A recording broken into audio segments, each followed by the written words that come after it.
বিভিন্ন ইসলামী অনুষ্ঠান অর্থাৎ মাহফিলকে কেন্দ্র করে পাড়া মহল্লা এবং বিভিন্ন হাট বাজারে চাঁদা তুলে মাহফিলের আয়োজন করে, এটা ইসলাম কতটুকু সমর্থন করে? ভাইরা আমার, আপনারা করছেন নি? কিরকম করছেন? ফিতা দিয়া? মাশাআল্লাহ, মাশাআল্লাহ।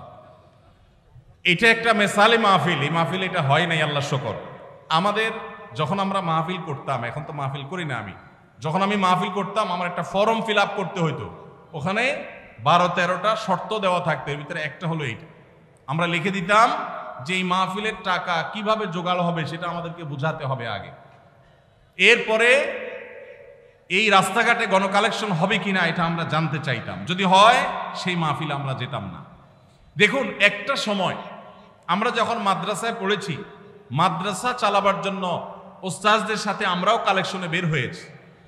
বাংলাদেশে এখন আল্লাহর ফজলে একটা ওয়াজ মাহফিল করার জন্য যেই টাকার দরকার হয়, সম্মানজনকভাবে সেই টাকা কালেকশন করা সম্ভব, প্রত্যেকটা এলাকায় সম্ভব।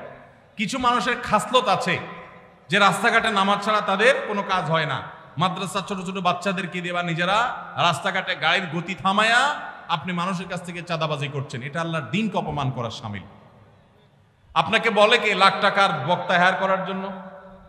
যে বক্তাকে লাখ টাকা না দিলে আসবে না, সেই বক্তার টাকা জোগাড় করার জন্য রাস্তা আল্লাহর দ্বীনকে বেইজ্জত করছেন। এটা দ্বীনের খেদমত নয়, এটা দ্বীনের ক্ষতি করা।